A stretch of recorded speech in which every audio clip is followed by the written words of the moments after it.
우리가 보통 어떤 사람에 대해서 믿음이 좋다 혹은 믿음이 별로 없다라고 하는 그런 평가들을 합니다. 그런데 이런 평가들은 사실은 굉장히 주관적인 평가라고 이야기할 수 있습니다. 누가 믿음이 좋고 누가 믿음이 나쁘다라고 판단할 때 가장 많이 개입하는 것이 내가 그 사람을 얼마나 호감 있게 보고 있느냐 아니면 그렇지 못하느냐에 따라서 판단이 달라집니다. 그러니까 누군가가 아무리 좋은 일을 해도 내 마음속에 그 사람에 대한 좋지 않은 감정들이 있으면 하는 모든 행동들이 다 꼴보기 싫게 그렇게 보이지 않습니까? 그래서 우리가 보통 그렇기 때문에 이게 주관적인 판단이라고 하는 것은 기준이 없기 때문에 굉장히 그 사람 자체에 대해서 내리는 평가라고 이야기할 수 없게 되겠지요. 그에 비해서 좀 그 사람의 신앙을 객관적으로 한번 평가해보자라고 하는 그런 시도를 하신 분이 누구냐면 에모리 대학에 있는 제임스 파울러라고 하는 교수입니다. 이분이 그 객관적으로 신앙의 깊이를 평가할 수 있는 지표를 조금 만들어서 이 그룹에 속하는 분들은 이 정도의 신앙의 그 수준에 있다라고 하는 그런 그 평가를 한번 내려서 스스로를 점검해보고 나에게 어떤 신앙의 성숙에 있어서 나에게 어떤 부분이 부족한가라고 하는 것들을 조금 이렇게 파악해보고 그것을 우리가 더욱더 신앙의 성숙의 계기로 삼자라고 하는 지표를 만들어냈습니다. 이것을 파울러의 6단계 신앙 발달 이론이라고 이야기하는데 이름은 6단계로 되어져 있지만 실질적으로는 7단계로 되어져 있습니다. 왜냐하면 가장 첫 번째 단계가 0단계에서부터 시작하기 때문에 그렇습니다. 0단계에서부터 1단계, 2단계, 3단계, 4단계, 5단계, 6단계 이렇게 되어져 있습니다. 여기서 연령별로 이렇게 조금 분류를 해놓기는 했지만 사람이 육체로는 태어나서 성장해가는 것이 모든 사람들이 출발이 똑같지 않습니까? 그런데 신앙이라고 하는 것은 어떤 사람은 복중에서부터 그러니까 모태신앙으로부터 신앙이 출발한 사람도 있고 10대에 신앙이 출발한 사람도 있고 20대에 신앙이 출발한 사람도 있고 그 이상 30대, 40대, 50대, 60대에서 신앙을 출발한 사람이 있기 때문에 이 연령 자체는 크게 의미를 두지 않으셔도 좋을 것 같습니다. 그런데 그 생애 주기별로 이렇게 나타나는 그런 그 심리학적인 연령과 연관해서 한번 살펴보고 있는 것이죠. 0단계라고 하는 것은 원초적이고 미분화된 신앙이라고 그렇게 이야기합니다. 어려운 이야기들은 다 빼고요. 이것은 이때는 이제 언어를 시작하기 이전의 단계입니다. 그러니까 엄마와 언어로 소통하는 것이 아니고 그냥 눈빛으로만 소통하는 그런 단계이지요. 이 단계에는 전적으로 엄마에게 모든 것이 다 엄마의 돌봄에 달려 있는 때입니다. 그러니까 이때는 신앙적으로 본다면 이제 예수를 간 믿기 시작해서 모든 것들을 다 돌봐줘야 하는 그런 단계라고 이야기할 수 있습니다. 그러니까 보통 초신자, 예수를 전혀 알지 못하다가 이제 처음 교회를 나오게 되면 사도신경을 가르쳐 줘야 되고 주기도문을 가르쳐 줘야 되고 예배 순서에 어디에서 일어나야 하며 아무튼 신앙의 가장 초보적인 단계를 가르쳐 주고 그거보다도 더 중요한 것은 끊임없이 그 곁에서 무엇인가를 돌봄을 베풀어 주는 단계가 바로 0단계라고 그렇게 이야기할 수가 있습니다. 1단계는 직관적이고 투사적인 신앙입니다. 보통 연령으로는 한 3세에서 7세 정도를 이야기하는데 이때는 어린아이들의 그 특징이 잘 나타나고 특별히 환상과 현실을 잘 구분을 못합니다. 그러니까 아이들이 설교를 할 때 설교자가 굉장한 상상력을 발휘해서 설교를 하면 그것이 현실인 것처럼 그냥 그대로 받아들이는 것인데 이 단계의 특징은 뭐냐면 자기중심적이라고 하는 것입니다. 그러니까 모든 것이 내 중심적으로 돌아가야 하는 것이죠. 이런 경우에 나타나는 그 행동 중에 한 가지가 이 시기에 도둑질을 많이 합니다. 아이들이. 도둑질을 하는 이유는 그 아이가 도덕적으로 윤리적으로 잘못됐기 때문에가 아니라 그래서 내가 필요한 것이기 때문에 내 것입니다. 남의 것이 아니고요. 남의 것을 도둑질한다는 개념이 아니고 내 것도 내 것이고 네 것도 내 것이고 단계가 바로 이런 단계입니다. 우리가 신앙생활을 하는데도 그런 경우들이 있지요. 사람들과의 관계를 맺어가는 데 있어서도 굉장히 이기적으로 내 것은 다 내 것이고 네 것도 다 내 것이고 이런 단계들이 있습니다. 이런 단계를 이제 그 1단계라고 이야기할 수가 있겠고요. 그리고 2단계는 신화적이고 문자적인 단계입니다. 이게 이제 초등학교 시기, 초등학교 입학과 또 그 이후의 시기를 말하는데 이때는 다른 사람의 권위를 받아들입니다. 그래서 이때는 그 어느 누구보다도 중요한 사람이 누구냐면 선생님입니다. 선생님께서 가르쳐 주시는 것을 고지고대로 다 받아들이는 단계가 바로 이런 단계이기 때문에 그렇습니다. 그래서 집에 와가지고 엄마나 아빠가 야, 너 그렇게 하지 마. 그러면 아이가 뭐라고 이야기하냐면 학교에서 선생님이 이렇게 가르쳐 주셨는데 왜 그렇게 하지 말라고 하느냐라고 그렇게 이야기를 합니다. 그러니까 선생님이 하신 말씀을 문자적으로 다 받아들이는 것이죠. 하지만 그 이야기 안에서 자신의 삶의 의미들을 조금씩 발견해 가게 됩니다. 그런데 진리라고 하는 것은 늘 자기가 이것이 정말로 진리이구나라고 그렇게 판단하고 그것을 믿는 것이 아니라 누군가의 권위에 의해서 그 진리를 받아들이는 것입니다. 그러니까 많은 경우에 우리가 신앙생활을 할 때에 권위 있는 누구, 그것이 목회자가 될 수도 있고 아니면 자기가 존경하는 누가 될 수 있겠죠. 그 사람이 하는 이야기를 무비판적으로 받아들이는 것입니다.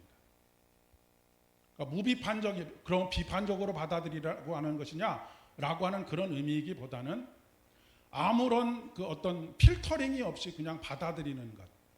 그래서 그 신앙이 사실은 내 신앙이 아니고 권위 있는 사람의 신앙을 그냥 받아들이는 것입니다.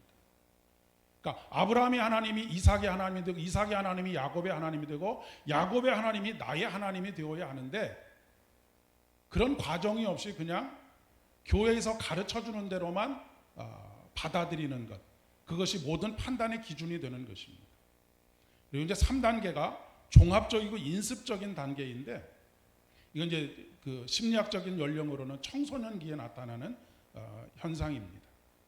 그러니까 의심 없이 받아들였던 그 진리를 이제는 의심하기 시작합니다. 그러니까 현실과 믿음 사이에서 충돌을 일으키게 되는 것이죠. 이제 가장 대표적인 것이 교회에서는 창조론을 가르쳐 주는데 학교에 가면은 진화론을 가르쳐 준단 말이에요. 그러면 여기서 굉장한 혼란을 겪습니다. 그런 가운데 아이들이 자기 정체성을 찾아가는 그런 과정들을 통하여서 버려야 될 것들을 버리고 받아들여야 될 것들을 받아들이는 그런 단계가 되긴 된다라고 하는 것이죠. 그리고 나서 이 모든 것들을 하나로 이제 종합해 보려고 하는 그런 시도를 하게 됩니다. 그리고 이제 4단계는 귀납적이고 반성적인 그런 신앙의 단계인데 이 3단계에서 한 걸음 더 나아가서 스스로에게 질문해보고 검사해보고 그리고 나를 수정해가는 단계입니다. 그리고 그 이제 5단계가 결합적인 단계인데 이 단계는 주로 이제 중년기 이후에 나타나는 그런 단계입니다.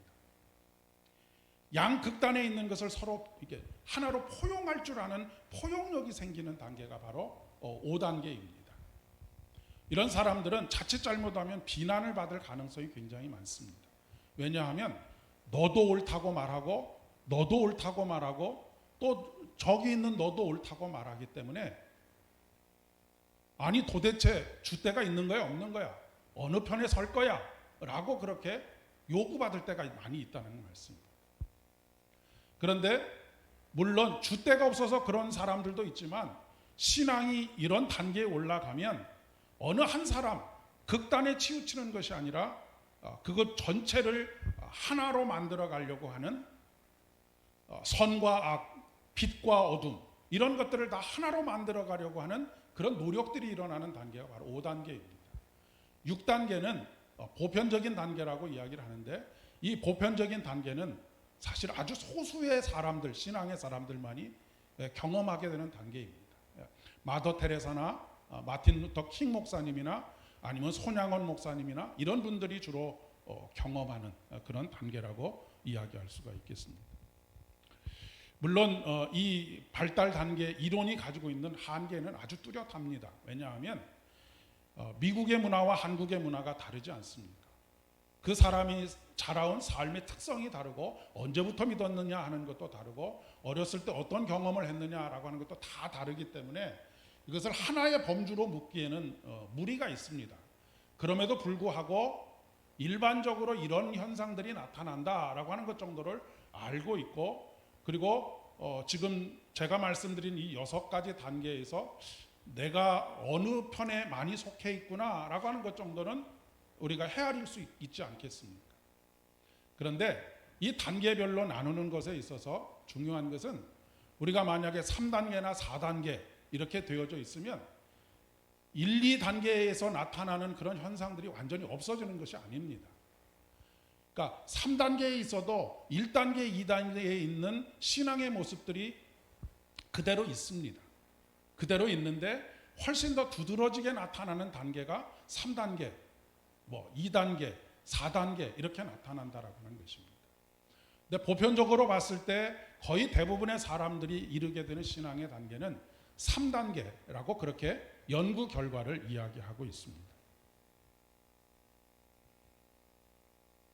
그렇기 때문에 우리가 내가 3단계의 신앙에 지금 머물러 있는데 2단계 신앙의 모습이나 1단계 신앙의 모습 1단계가 아까 뭐였습니까? 0단계 0단계의 신앙이 무엇이었습니까? 무조건적인 돌봄만을 요구하는 단계입니다. 그러니까 신앙생활을 오래 해도 이 단계를 벗어나지 못하시는 분들이 계시거든요. 그러면 어떻게 해야 되겠습니까? 밑에 있는 단계들을 버리려고 애쓰는 것이 아니라 위에 있는 단계들을 계속해서 영적인 훈련을 통해서 그것을 우리 삶을 통해서 드러나게 될 때에 밑에 단계에 있었던 아직 어리숙한 그리고 미성숙한 신앙의 모습들은 자연스럽게 사라지게 되어져 있다라고 하는 그런 이야기입니다. 오늘 한국 교회와 그리스도인들의 가장 큰 문제가 무엇이냐라고 하면 어느 수준에서 영적인 성장이 멈춰버렸거나 아니면 영적인 퇴행이 나타나고 있다라고 하는 그런 이야기입니다. 사도 바울이 고백하고 있는 것처럼 나는 나의 달려갈 길을 다가고 믿음을 지켰으니 라고 하는 이 달려갈 길에서 달려가다가 멈춰버린 것입니다. 끝까지 달려가지 않고 달려가다가 멈춰버린 그런 모습들이 우리 신앙인들을 통해서 많이 나타난다라고 하는 것이죠. 대표적인 한국의 종교라고 하면 개신교와 천주교, 구교와 또 불교, 한국 사회에서 이 세 가지가 가장 대표적이라고 이야기할 수 있습니다. 유교는 종교라고 하는 사람도 있지만 종교라고 할 수 없다라고 말하는 사람이 더 많기 때문에 그런데 이 가장 영향력이 있는 세 가지 이 종교에서 가장 좋은 일을 많이 하는 곳이 어디냐면 개신교회입니다. 통계적으로 봤을 때 거의 70%, 80%를 개신교가 좋은 일을 다 하고 있습니다. 그런데 가장 비난을 많이 받는 종교가 또 개신교입니다.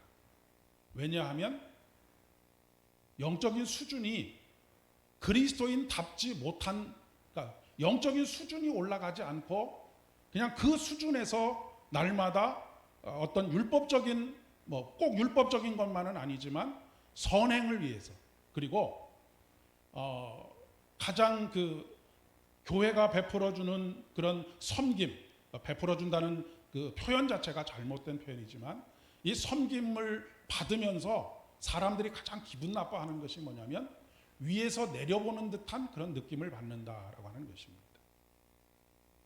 그러니까 우리가 누군가를 이해한다고 할 때에 영어로는 understand라고 합니다.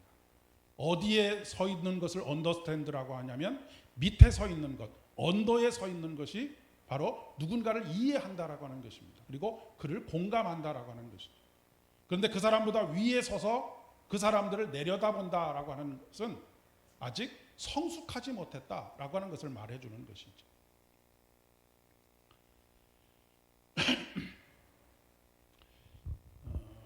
이것은 뭐 학력이 많다거나 지위가 높다거나 아니면 경험이 많다거나 이런 차원의 문제가 아닙니다. 영적인 성숙의 가장 중요한 키포인트는 뭐냐면 하나님을 얼마나 깊이 아느냐 하는 것에 있습니다. 여러분, 아름답다라고 하는 말 참 좋은 말이지 않습니까? 아름답다라고 하는 말이 본래 어원이 여러 가지 설이 있는데 그 중에서 제일 마음속에 와닿는 그 말의 출발이 뭐냐면 아름이라고 하는 말이 바로 알이라고 하는 단어가 전미사 음자가 붙어서 아름, 그래서 아름답다. 그러니까 하나님을 온전하게 알고 나를 온전하게 아는 것이 아름답다 라고 하는 말의 어원이라고 하는 것입니다.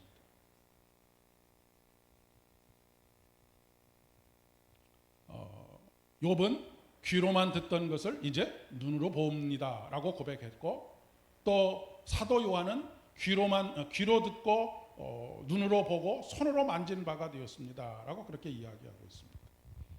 그렇기 때문에 우리가 우리 신앙의 성숙을 향한 이 여정을 중간에 멈추면 안 된다라고 하는 것입니다. 사도 바울이 고백하고 있는 것처럼 달려갈 길을 다 달려가야 합니다. 여기서 달려갈 길을 다 달려간다는 것은 나이가 먹을 만큼 먹어간다라고 하는 그런 의미가 아니라 이 영적인 여정을 중단하지 않고 끝까지 간다라고 하는 것입니다.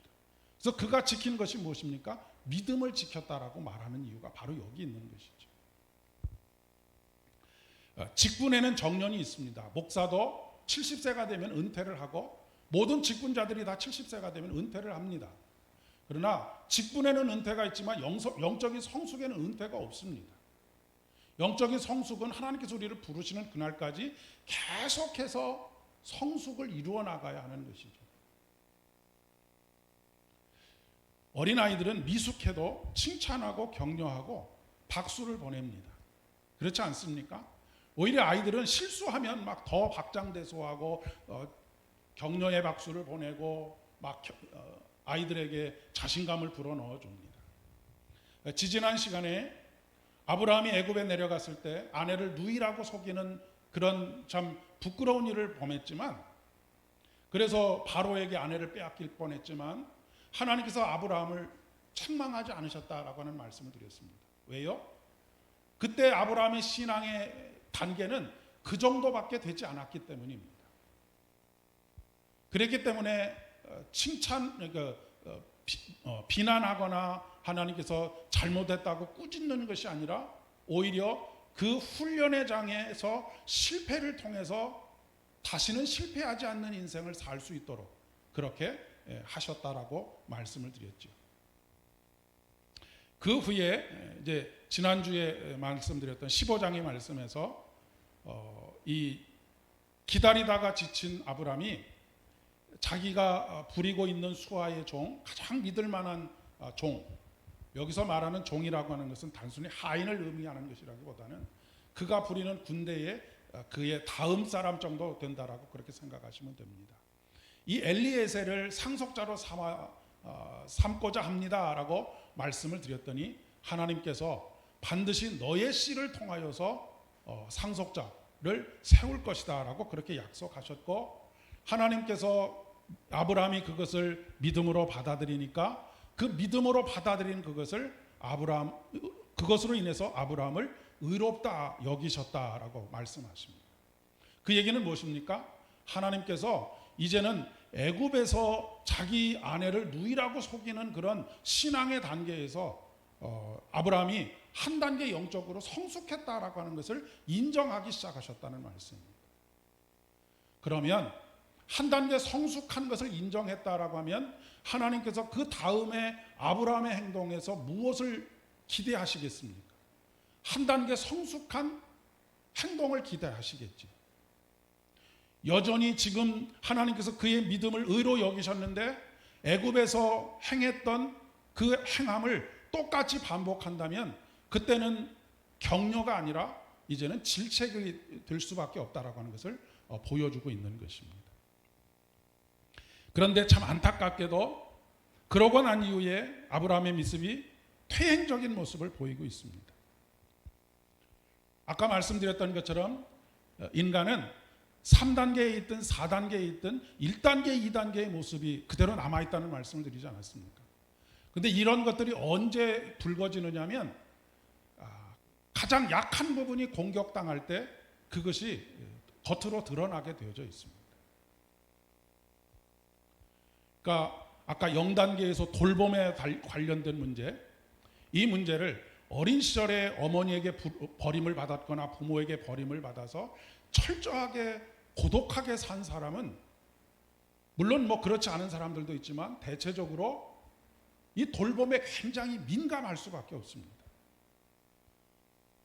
돌봄을 나에게 연락이 조금 뜸해졌다라고 하면 저 사람이 나와 관계를 끊어버렸구나라고 극단적으로 생각할 가능성이 굉장히 많기 때문에 그렇습니다. 모든 사람에게는 다 자기만의 아킬레스건이 있습니다. 약점이 있어요. 사단은 가장 우리의 연약한 곳을 알고 있기 때문에 늘 그것을 살살 자극을 합니다. 그리고 하나님의 약속을 아마도 아브라함은 그 안에서 자기 합리화 시켰을 것입니다. 그러니까 아담과 하와가 처음 선악을 알게 하는 나무 열매를 따먹을 때에 죽을 것이다 라고 말씀하셨는데 죽을까 하노라 라고 말씀하셨다라고 그렇게 이야기하고,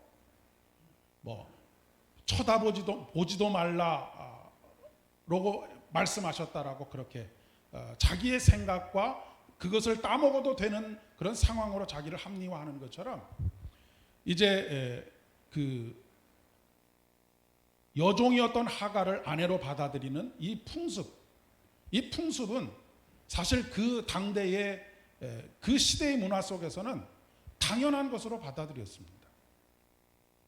그래서 아브라함은 스스로 그렇게 생각했을 것입니다. 아내는 사라가 아니라 할지라도 내 씨에서 나온 것이니까 하갈의 몸을 통해서 얻은 것도 하나님께서 말씀하신 내 씨에서 나온 상속자라고 그렇게 인정해 주실 것이다 라고 그렇게 자기 스스로를 합리화하는 것입니다.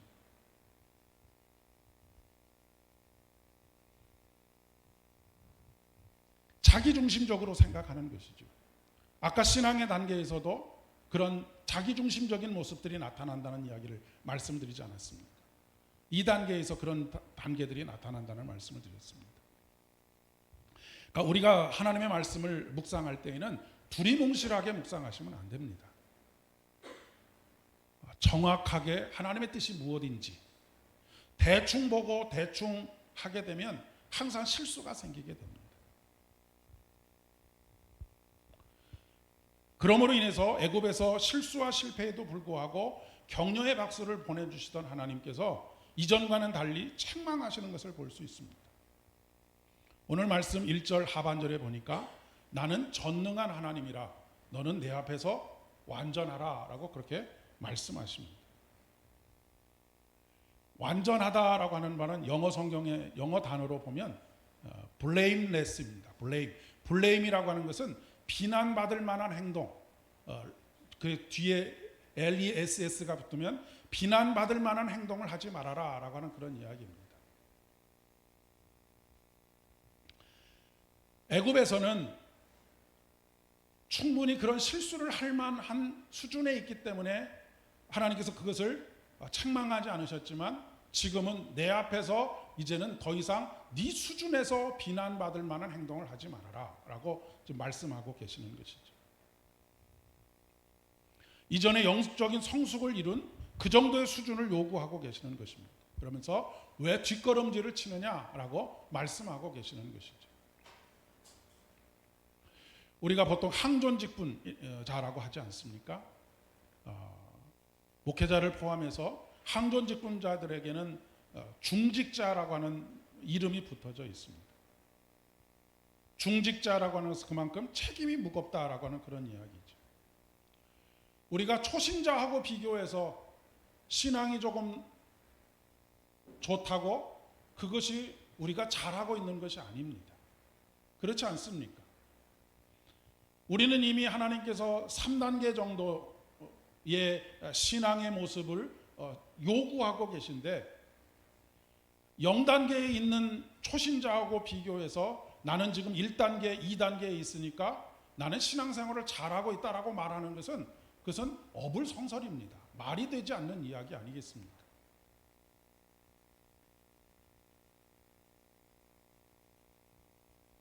그리고 또 한 걸음 더 나아가서 우리는 상대평가가 아니라 절대평가를 받는 것이 바로 신앙이다라는 말씀을 드리지 않았습니까? 오늘 말씀에 보면 너는 내 앞에서 완전하라 라고 말씀하십니다. 하나님 앞에서 완전하라고 하는 것입니다. 비난받을 만한 그런 삶, 책망받을 만한 삶, 그 기준이 무엇이냐면 하나님 앞입니다.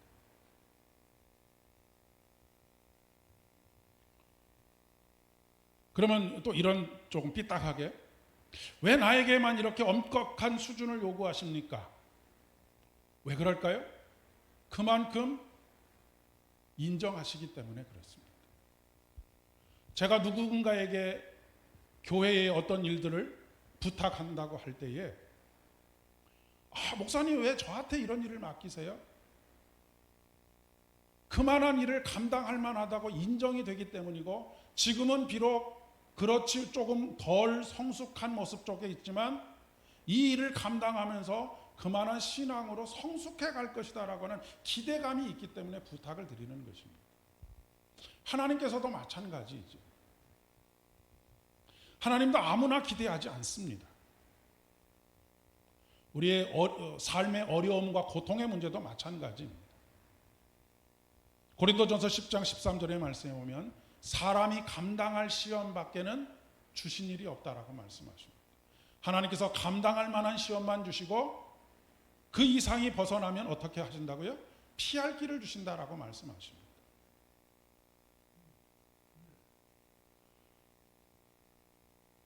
그러니 내가 남보다 좀 더 심한 어려움 가운데 있다고 한다면 하나님께서 그 사람의 수준을 높이 보신다라고 하는 것을 한번 깊이 생각해 보실 필요가 있겠습니다.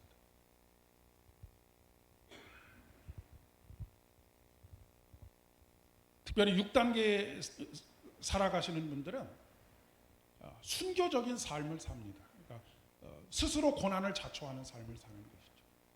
마틴 루터 킹 목사님도 순교를 당했고 또 슈바이처나 아니면 손양원 목사님이나 마대 테라사도 순교를 당한 것은 아니지만 순교적인 삶을 살지 않았습니까? 하나님께서 그들이 감당할 만한 그런 어려움들을 그들에게 맡겨주신 것입니다. 그런데 아브라함이 그 기대에 미치지 못하는 선택을 하지요. 하갈을 통해서 이스마엘을 낳은 것입니다. 그로 인한 후폭풍은 그가 전혀 예상하지 못했던 방향으로 흘러가게 되지요. 하지만 하나님께서는 이것을 통해서도 또 하나님의 계획을 이루어 가십니다.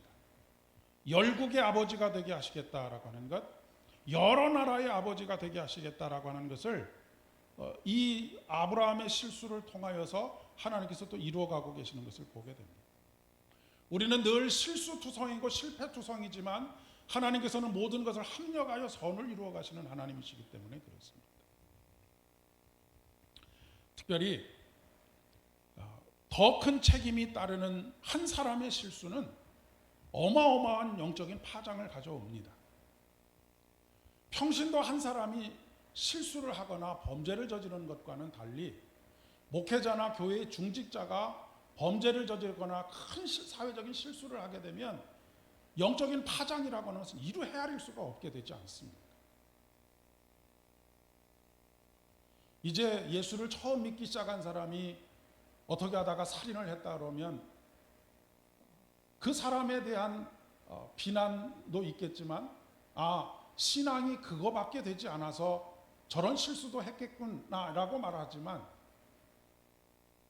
우리가 영적으로 높은 수준의 요구를 받고 있는데 아주 낮은 단계의 행동들을 하게 되면 그것이 비난의 대상이 된다라고 하는 그런 이야기죠.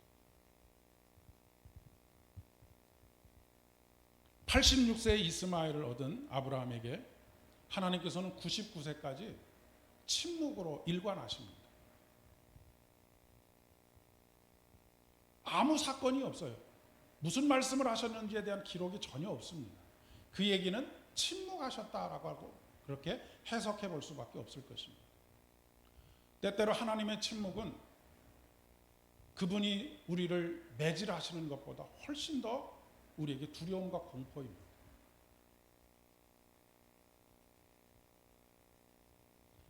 기도하지 않는데도 아무런 일이 일어나지 않는다.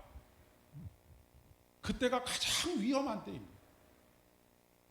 하나님께서 침묵하시고 계신데, 내게 아무 말씀도 안 하고 계신데 모든 것이 다 문제가 없다.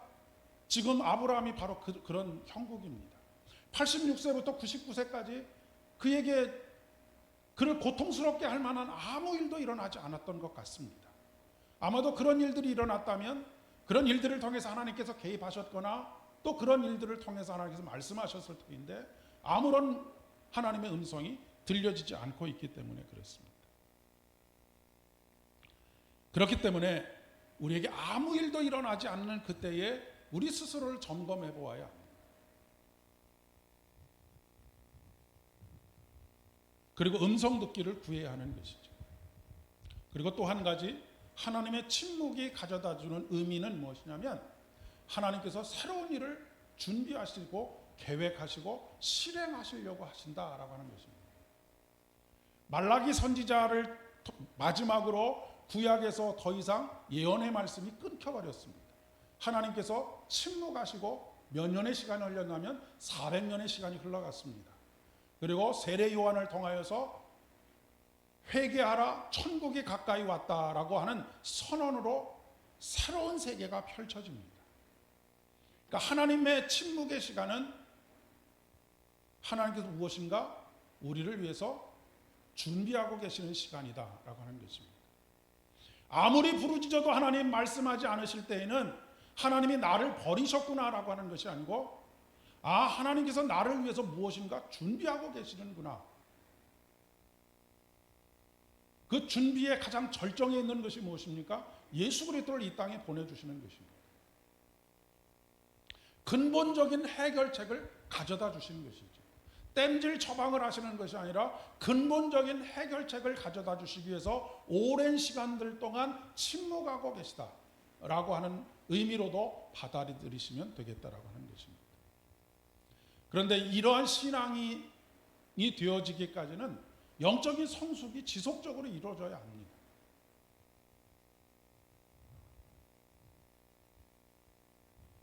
(13년) 만에 드디어 침묵을 깨신 하나님께서 아브라함에게 하시는 첫 마디가 무엇이냐면 아까 읽었던 말씀입니다. 나는 전능한 하나님이라 너는 내 앞에서 완전하라. 13년 만에 하나님의 음성을 듣고 아브라함은 가슴이 덜컥 내려앉았을지도 모르겠습니다. 여기서 말하는 전능하다라고 하는 것은 올마이티입니다. 불가능한 것이 없는 하나님이라고 하는 그런 의미입니다.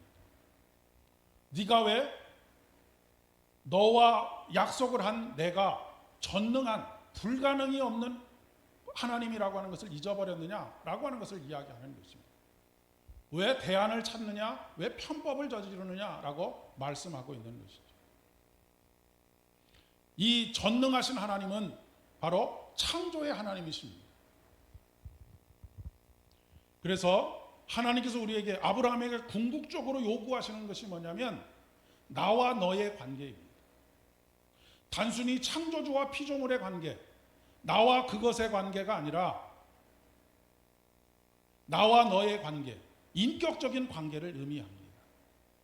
오늘 말씀에서도 계속해서 반복해서 말씀하지 않으십니까? 2절의 말씀을 보면 내가 내 언약을 나와 너 사이에 두어 라고 말씀하십니다.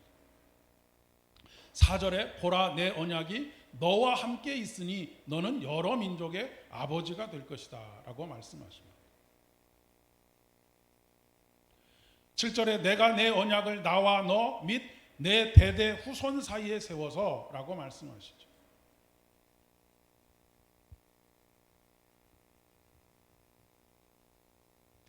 하나님은 우리가 비록 피조물이지만 우리들을 하나님이 만든 로봇과 같은 꼭두각시가 아니라 우리의 이야기를 들으시고 우리의 사정을 들으시고 그러면서도 결국 가장 선을 이루시는 하나님의 계획에 우리가 기쁨으로 순종하는 관계, 이것이 바로 인격적인 관계입니다. 그런 단계에 오기를 원하신다라고 하는 것이죠. 설득의 과정입니다. 요즘 우리나라에 여러 가지 정책들이 발표가 되는데 이 정책들이 국민들의 반발을 사는 이유가 무엇입니까? 의견 수렴을 전혀 하지 않고 그냥 정책을 딱 던져 놓기 때문에 그렇지 않습니다. 이건 인격적으로 백성들을 대하는 것이 아닙니다. 인격적으로 대한다라고 하는 것은 먼저 의견을 듣는 것이지. 그리고 먼저 의견을 듣는 가운데 우리에게 이러한 계획이 있는데 이러이러한 요구들을 다 들어줄 수는 없지만 이런 정책적인 방향이 옳으니 이것에 따라 주십시오 라고 그렇게 하는 것이 인격적인 관계입니다. 결국 국가가 원하는 방향으로 끌고 가더라도 먼저 의견을 듣는 것이 정상적인 것이죠. 하나님께서 우리에게 그렇게 하신다라고 하는 말씀입니다. 하나님께서 처음 사람 아담과 하와와 하나님 사이에 꿈꿨던 관계가 바로 그런 관계입니다.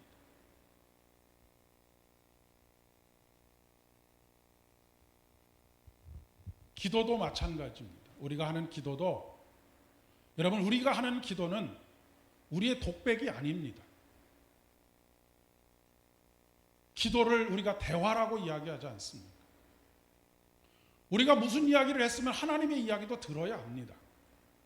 그런데 우리 기도는 내 할 말만 하고 사라집니다. 인격적인 관계가 이루어질 수 없는 이유이죠. 여러분 입은 하나고 귀가 두 개인 이유가 뭐라고 합니까? 말하는 것보다 듣는 것을 2배 하라고 하는 것 아닙니까? 하나님과의 관계가 그래야 합니다.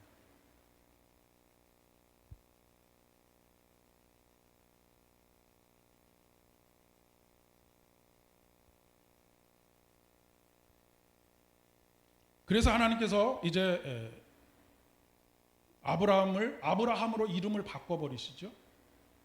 그리고 할례를 행하십니다. 이름이 굉장히 중요하지요. 우리나라에서도 이름을 굉장히 중요하게 여기는데 요즘은 뭐 그냥 부모들이 짓고 싶은 대로 짓는 것 같습니다.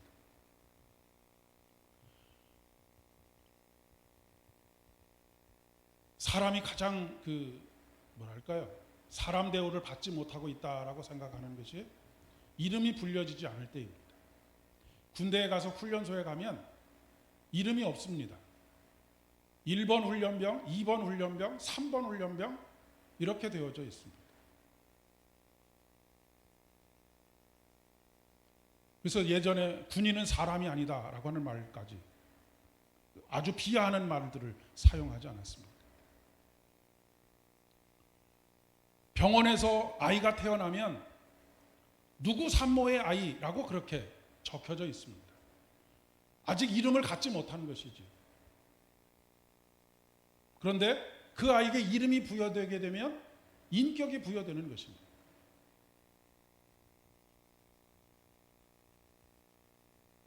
이름이 하나님께서 성경에서 몇 번 이렇게 그런 이름의 변화가 있지 않습니까? 물론 이것이 히브리인들이 즐겨 사용하는 언어의 유의이기도 합니다. 그런데 영적인 의미를 보았을 때 이름을 바꿔준다라고 하는 것은 그 사람을 하나님께서 대화의 상대, 인격의 상대로 대우하신다라고 하는 그런 의미입니다. 그 가장 보편적인 이름이 무엇입니까? 우리들이 그리스도인이라고 하는 이름입니다.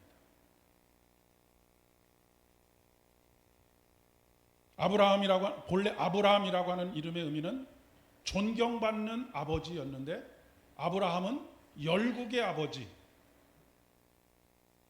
자, 이제 아브라함의 이름을 아브라함으로 바꿨다고 사람들한테 이제부터는 나를 아브라함이라고 불러라 라고 그렇게 사람들에게 이야기합니다. 자, 그러면 사람들이 그 의미를 알고 아브라함을 부를 때에 열국의 아비라고 하는 그런 의미가 담겨져 있다라고 하는 것을 알 때에 아브라함에게 요구하는 행동이 무엇이겠습니까? 열국의 아비와 같은 행동을 요구하는 것이죠. 그런데 그렇지 못한 행동을 했을 때 뭐라고 이야기하겠습니까?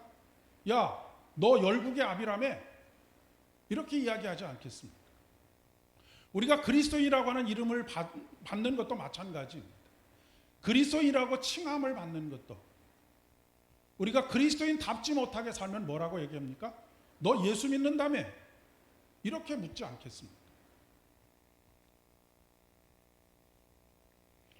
그러니까 그 이름이라고 하는 것은 하나님께서 그 사람에게 인격을 부여하셨다라고 하는 이야기인 것과 동시에 그 이름에 걸맞는 행동을 요구하는 것입니다. 그리고 그의 육체에 나타낸 표시, 그것이 바로 할례이죠.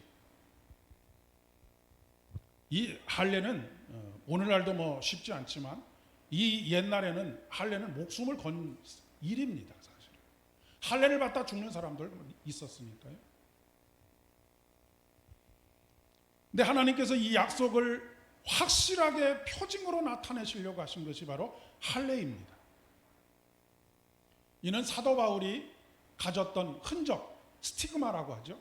내게 주 예수 그리스도의 흔적이 있노라 라고 하는 것과 맥을 같이 한다라고 이야기할 수가 있겠습니다. 할례를 행한다라고 하는 말은 본래 그 의미가 잘라버린다라고 하는 의미가 있습니다.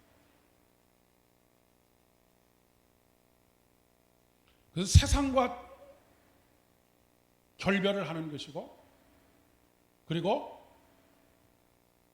사람의 생식 능력과 결별을 하는 것을 의미하는 것이죠. 그러면 온전히 누구의 역사가 나타나는 것입니까? 하나님의 역사가 나타나는 것입니다.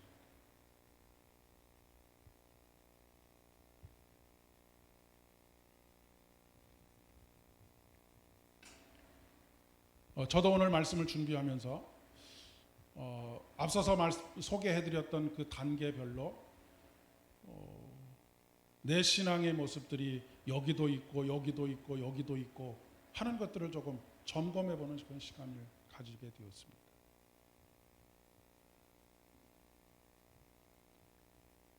중요한 것은 우리의 신앙이 끊임없이 성숙되어져 가야 한다라고 하는 것이고, 그 성숙의 주도권을 가지고 계시는 분이 하나님이시라고 하는 것입니다.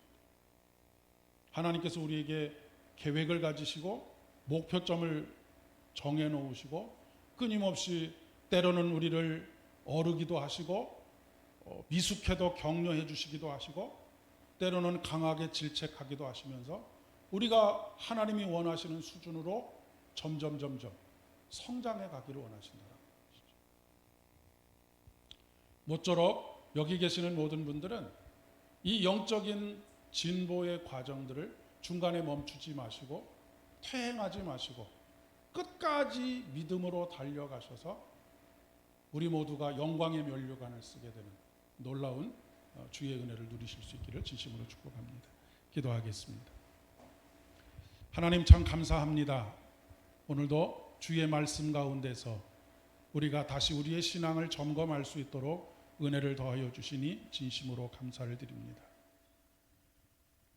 늘 우리가 짊어지고 있는 삶의 무게, 십자가의 무게가 얼마나 무거운지를 아시는 주님께서 친히 그것을 체휼하시고 우리의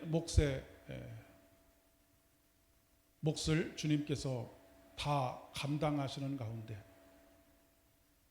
멍에를 매는 법을 가르쳐 주시고 우리의 영적인 성숙을 위하여서 한 걸음 한 걸음 내디뎌 갈 수 있도록 복 주신 것 진심으로 감사를 드립니다. 오늘도 우리 주님의 은혜가 더욱 충만하게 임하셔서 우리 마음속에 큰 깨달음이 있게 하여 주시옵고 더 깊은 하나님을 향한 삶의 과정으로 나아갈 수 있도록 도와주시며 우리의 믿음의 훈련장인 우리의 삶의 현장에서 더욱더 잘 훈련되어 하나님께 내가 지난 한 주간 동안 세상을 이렇게 이기고 주님 앞에 나왔습니다 라고 자랑스럽게 이야기할 수 있는 우리 모두가 되어줄 수 있도록 은총을 더하여 주시옵소서. 이제는 우리 주님 예수 그리스도의 은혜와 아버지 하나님의 극진하신 사랑하심과 성령 하나님의 위로 교통하시니 오늘도 주님 앞에서 주님 기뻐하시는 삶을 살아가기를 소망하며 주의 말씀을 가지고 세상을 향하여 나아가는 사랑하는 모든 성도님들의 머리 위에와 가정과 일터와 사업장들 위에 이제부터 영원까지 함께하옵시기를 간절히 축원하옵나이다. 아멘.